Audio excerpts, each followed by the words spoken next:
Ndugu zangu, kaka na dada zangu, baada ya kifo cha Yesu Kristo msalabani miaka zaidi ya 2000 iliyopita, imekuwa hakuna kabila wala mtu wala taifa aliye special kuliko wanadamu wengine mbele za Mungu.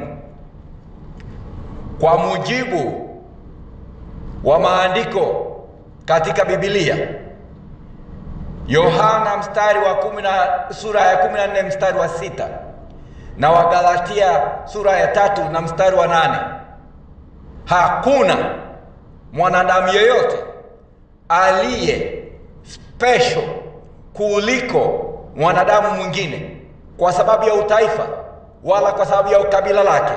Wanadamu wote ni sawa na wana thamani sawa mbele za Mungu, na njia pekee ya kupata stahili ya kupokelewa na Mungu ni kupitia kwa Yesu Kristo. Sio kupitia kwa taifa, sio kupitia kwa kabila, sio kupitia kwa rangi wala kwa jambo lolote. Period.